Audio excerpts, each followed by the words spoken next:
Good morning students.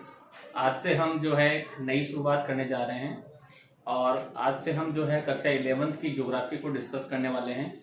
और इसके अंतर्गत हम ज्योग्राफी के सबसे पहले बेसिक बातों को जानेंगे, क्योंकि जब तक हम बेसिक नहीं समझेंगे हमें आगे चीज़ें समझ में नहीं आएंगी। तो सबसे पहले हम बेसिक को डिस्कस करेंगे। तो आइए हम उसकी शुरुआत करते हैं। सबसे पहले हम बात करें ज्योग्राफी की।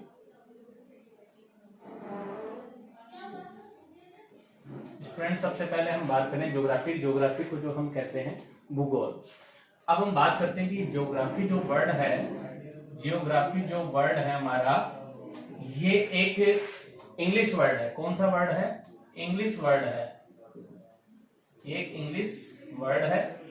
और ये ज्योग्राफी शब्द जो है वो कहां से इंस्पायर्ड हुआ? अगर हम बात करें, ये ज्योग्राफी वर्ड जो है वो इंस्पायर्ड हुआ है कहां से?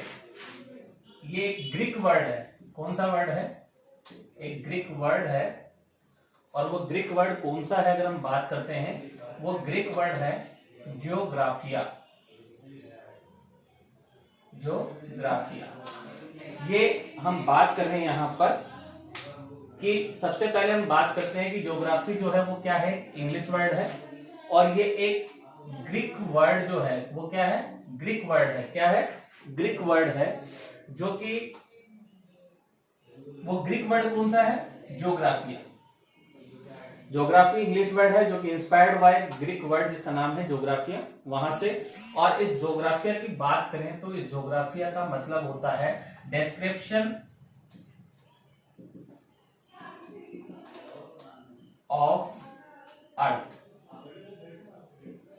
डिस्क्रिप्शन ऑफ अर्थ अर्थात हम यहां पर जो है डिस्क्रिप्शन ऑफ अर्थ यानी कि पृथ्वी की जो भी बातें होती हैं, पृथ्वी की जो भी स्ट्रक्चर है, उसकी जो भी फिजिकल फीचर्स हैं, उसकी जो भी क्लाइमेट है, रेनफॉल है, सॉइल्स है, उस सब के बारे में हम जो है यहाँ पर ज्योग्राफी में अध्ययन करते हैं। तो अगर मैं सबसे पहले बात करूं कि ये ज्योग्राफिया जो शब्द है, इस ज्योग्राफिया शब्द की अगर हम बात करते हैं, ये ज्योग्राफिया शब्द जो है ये एक ग्रीक वर्ड है। और ये ज्योग्राफिया शब्द की बारे में सबसे पहले जो बताया, सबसे पहले ज्योग्राफिया शब्द का जो वर्ड को जिसने यूज किया उसका नाम क्या है? इरेटोस्थेनीज।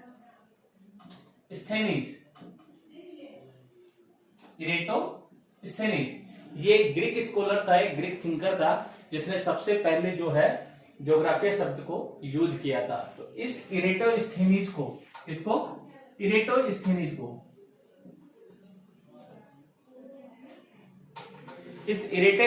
को हम जो है फादर ऑफ ज्योग्राफी भी कह सकते हैं। क्या कह सकते हैं? Father of geography. क्योंक¬ सबसे पहले ज्योग्राफिया शब्द का यूज जो किया था वो किसने किया था?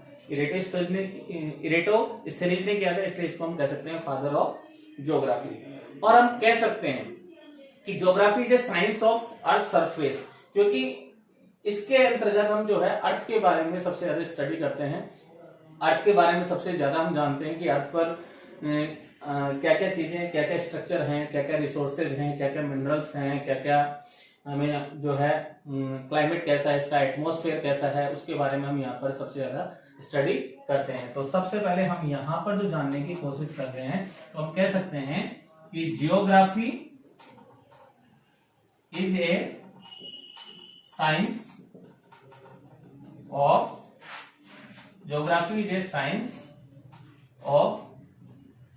Earth surface. Geography is a science of earth surface. और अगर हम इसको बेसिकली वर्ड्स के अकॉर्डिंग भी समझने की कोशिश करें कि ज्योग्राफी शब्द को अगर हम डिफाइन करते हैं, तो हम देखते हैं कि ज्योग्राफी शब्द जो है दो शब्दों से मिलकर के बना हुआ है। एक है जियो और दूसरा है हमारा ग्राफी। जियो की बात करते हैं तो जियो यानी अर्थ और ग्राफी यानी डिस्क्रिप्शन, यानी कि जिसके अंतर्गत हम डिस्क्रिप्शन ऑफ अर्थ की स्टडी करते हैं। अर्थ की स्टडी करते हैं, अर्थ के बारे में जानते हैं, उसे हम क्या कहते हैं? ज्योग्राफी कहते हैं। उसे हम क्या कहते हैं? ज्योग्राफी कहते हैं। स्टूडेंट्स, आगे हम देखते हैं कि ज्योग्राफी को पढ़ने के 2 अप्रोच हैं। Approach to study geography. तो ज्योग्राफी को स्टडी करने की 2 अप्रोच बताई गई हैं। वो कौन कौन सी हैं? First is systematic approach and second is regional approach. सबसे पहले हम बात करते हैं सिस्टमेटिक अप्रोच के बारे में। सिस्टमेटिक अप्रोच जो है वो किसी एक पर्टिकुलर फैक्टर को लेकर के जो है होल अर्थ की स्टडी उसके अंतर्गत की जाती है। पूरे अर्थ की स्टडी उसके अंतर्गत की जाती है। किसके अंतर्गत? सिस्टमेटिक अप्रोच के अंतर्गत। किसी भी एक फैक्टर को चुना जाता है, एक उस एक फैक्टर के ऊपर जो है पूरे होल अर्थ जो है उसकी जो है स्टडी की जाती है। जबकि जो रीजनल अप्रोच होती है उसके अंतर्गत ऑल फैक्टर्स होते हैं, लेकिन उन ऑल फैक्टर्स को लेकर के किसी पर्टिकुलर रीजन या प्लेस जो होता है उसकी स्टडी की जाती है। किसके अंतर्गत? रीजनल अप्रोच के अंतर्गत। जबकि सिस्टमेटिक अप्रोच के अंतर्गत किसी एक फैक्टर को चुना जाता है और उस एक फैक्टर के आधार पर पूरे होल अर्थ की स्टडी की जाती है। और रीजनल फैक्टर के अंतर्गत सभी फैक्टर को चुना जाता है, लेकिन किसी एक पर्टिकुलर रीजन या प्लेस के ऊपर उसकी स्टडी की जाती है। तो हम कह सकते हैं कि systematic approach study of whole earth, जिसपे पूरी पृथ्वी का अध्ययन किया जा सकता है किसी एक फैक्टर को लेकर के। इसको इंट्रोड्यूस करवाया किसको? सिस्टमेटिक अप्रोच को। इसको इंट्रोड्यूस करवाने वाले कौन थे? Alexander von Humboldt. जो कौन थे? एक जर्मन थिंकर थे। कौन थे? जर्मन थिंकर थे, या हम कह सकते हैं कि जर्मन स्कॉलर थे, जिन्होंने जो है इसको इंट्रोड्यूस करवाया किसको? सिस्टमेटिक अप्रोच को, जिनका क्या नाम था? Alexander von Humboldt. जैसे कि हम बात करें कि एक पर्टिकुलर फैक्टर, जैसे किसी वेजिटेशन फैक्टर को लेकर के हम पूरे वर्ल्ड लेवल पे उसका जो है स्टडी कर रहे हैं, क्लाइमेट को लेकर के हम पूरे वर्ल्ड लेवल पे जो उसकी स्टडी कर रहे हैं, रेनफॉल को लेकर के हम पूरे वर्ल्ड लेवल पर उसकी स्टडी कर रहे हैं, या फिर हम कहेंगे सोयल को लेकर के हम पूरे वर्ल्ड लेवल पर उसकी स्टडी कर रहे हैं। तो सिस्टमेटिक अप्रोच क्या होता है कि किसी पर्टिकुलर एक फैक्टर को, चाहे हम वेजिटेशन को चुन लें, चाहे हम क्लाइमेट को चुनें, चाहे रेनफॉल को चुनें, चाहे सोयल को, किसी भी एक फैक्टर को लेकर के हम पूरे होल अर्थ की क्या करते हैं? उसके अंतर्गत स्टडी करते हैं। उसको हम क्या कहते हैं? Systematic approach. जबकि हम बात करें रीजनल अप्रोच की, रीजनल अप्रोच जिसके अंतर्गत हम स्टडी ऑफ पर्टिकुलर रीजन या प्लेस, पर्टिकुलर किसी एक क्षेत्र विशेष की जो है उसके अंतर्गत अध्ययन किया जाता है। किसके अंतर्गत? रीजनल अप्रोच के अंतर्गत। और इसको इंट्रोड्यूस जो करवाया था वो किसने करवाया? कार्ल रिटर ने। किसने करवाया? कार्ल रिटर ने। ये भी कौन थे? एक जर्मन स्कॉलर ही थे। कौन थे? जर्मन स्कॉलर थे कार्ल रिटर, जिन्होंने किसके बारे में हमें इंट्रोड्यूस करवाया? रीजनल अप्रोच के बारे में। उन्होंने बताया कि रीजनल अप्रोच के अंतर्गत हम स्टडी करते हैं किसी एक पर्टिकुलर प्लेस या रीजन की सारे फैक्टर्स को लेकर के, ऑल फैक्टर्स ऑफ स्टडी, जितने भी हमारे स्टडी के फैक्टर होते हैं उनको लेकर के हम इसके अंतर्गत रीजनल अप्रोच में स्टडी करते हैं। फॉर द एग्जांपल हम बात करें कि इंडिया का एक राजस्थान जो हमारा स्टेट है, उसके हम क्लाइमेट को लेकर के, उसके मिनरल्स को लेके, उसके रेनफॉल को लेकर के, उसके सॉइल्स को लेकर के हम उस पर जो है स्टडी कर रहे हैं। तो हम कह सकते हैं कि approach to study geography 2 types, 2 प्रकार की होती है, सिस्टमेटिक अप्रोच और रीजनल अप्रोच। सिस्टमेटिक अप्रोच के अंतर्गत किसी एक फैक्टर को, कोई भी एक फैक्टर चुना जा सकता है, चाहे वो वेजिटेशन हो, क्लाइमेट हो, रेनफॉल हो, सोयल हो, एटसेट्रा और भी हो, उसमें से किसी भी एक फैक्टर को लेकर के जो है हम पूरे होल अर्थ की क्या करते हैं? स्टडी करते हैं। उसको हम क्या कहते हैं? सिस्टमेटिक अप्रोच कहते हैं। और इसको इंट्रोड्यूस कराने वाले कौन है? हमारे अलेक्जेंडर वॉन हम्बोल्ट, जो एक जर्मन स्कॉलर थे, जर्मन थिंकर थे। जबकि हम बात करें एक रीजनल अप्रोच के बारे में, रीजनल अप्रोच के अंतर्गत क्या होता है कि ऑल फैक्टर्स, सारे फैक्टर्स को जो है किसी भी एक पर्टिकुलर प्लेस या रीजन जो होता है उसकी हम जो स्टडी करते हैं उसको हम क्या कहते हैं? रीजनल अप्रोच कहते हैं। उसको हम क्या कहते हैं? रीजनल अप्रोच कहते हैं। और इस रीजनल अप्रोच के इसको इंट्रोड्यूस कराने वाले एक जर्मन स्कॉलर जो थे, जिनका नाम है कार्ल रिटर, जिसके अंतर्गत हम ऑल फैक्टर्स की स्टडी करते हैं। जैसे कि हमारे इंडिया का स्टेट है राजस्थान, उसके अंतर्गत हम उसके क्लाइमेट के बारे में पढ़ रहे हैं, उसके मिनरल्स के बारे में पढ़ रहे हैं, रेनफॉल के बारे में पढ़ रहे हैं, सोयल के बारे में पढ़ रहे हैं, रिसोर्सेज के बारे में पढ़ रहे हैं। वो सारी चीज़ों का हम अध्ययन कर रहे हैं। तो वो कौन से उसमें आएगा? अप्रोच में आएगा। तो हम कहेंगे कि वो रीजनल अप्रोच के अंतर्गत देख रहे हैं major domains of earth. Domains का मतलब होता है हम पर्टिकुलर किसी फील्ड की बात करें या किसी क्षेत्र की बात हम जो करते हैं वो होता है डोमेन्स। तो अर्थ के जो मेजर डोमेन्स हैं उसके बारे में हम बात करेंगे। देखिए, इसको थोड़ा सा हम समझते हैं। पहले सबसे पहले हम बात करें, ये हमारा है एटमॉस्फेयर।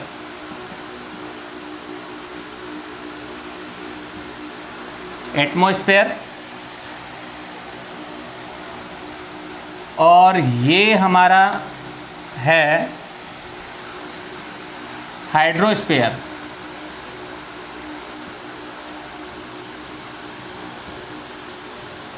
ठीक है, और ये हमारा हो गया लिथोस्फीयर। लिथोस्फीयर, ठीक है। और ये तीन हमारे प्रमुख डोमेन्स हैं, और ये तीनों जहाँ पे मिल रहे हैं, मतलब ये वाला जो पार्ट है जहाँ पे ये तीनों मिल रहे हैं, इसको हम बोलते हैं बायोस्फीयर। इसको हम बोलते हैं बायोस्फीयर। ठीक है, एटमॉस्फेयर, हाइड्रोस्फीयर, लिथोस्फीयर और बायोस्फीयर। सबसे पहले हम बात करें एटमॉस्फेयर, जिसको हम क्या बोलते हैं एक तरीके से, जिस एटमॉस्फेयर को जो है हम कहते हैं वायुमंडल। क्या कहते हैं हम? वायुमंडल, जिसके अंतर्गत हम एयर के बारे में स्टडी करते हैं, हमारे जो गैस हैं उनके बारे में पढ़ते हैं। वो सारी चीज़ें वो हमें किस में मिलती हैं? वायुमंडल। इस तो एटमॉस्फेयर को हम क्या कहते हैं? वायुमंडल कहते हैं, जिसके अंतर्गत हम एयर के बारे में, गैस के बारे में, इसके बारे में स्टडी करते हैं। हाइड्रोस्फीयर जो होता है हमारा, वो होता है जलमंडल, जिसको हम क्या कहते हैं? जलमंडल, जिसके अंतर्गत हम किसके बारे में स्टडी करते हैं? वाटर के बारे में स्टडी करते हैं।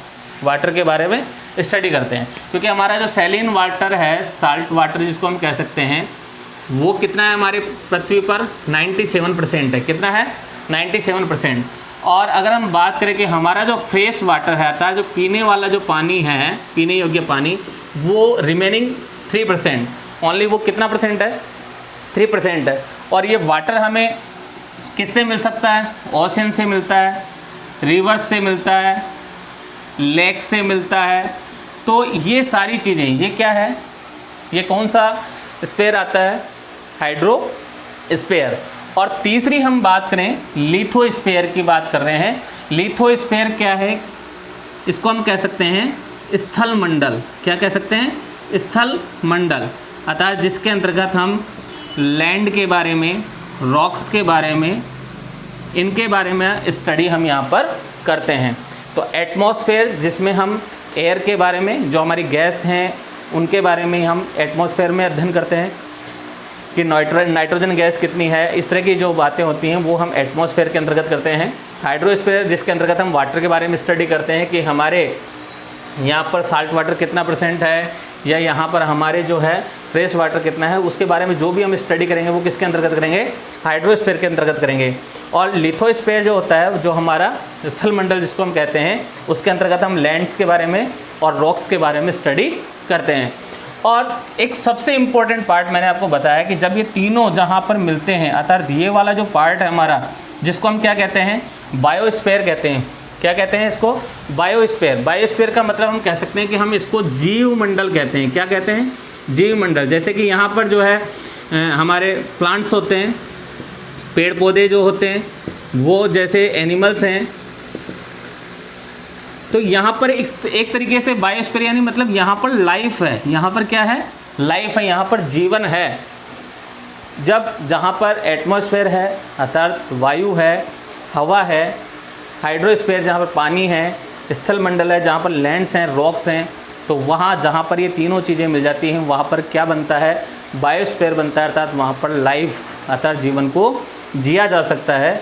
और ये जो चारों मेजर डोमेन्स हैं हमारे, यही जो चारों पार्ट हैं हमारे मेजर डोमेन्स, कौन कौन से हैं? एटमॉस्फेयर,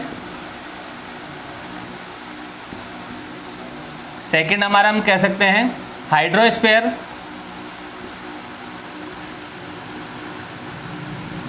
थर्ड हम कह सकते हैं हमारा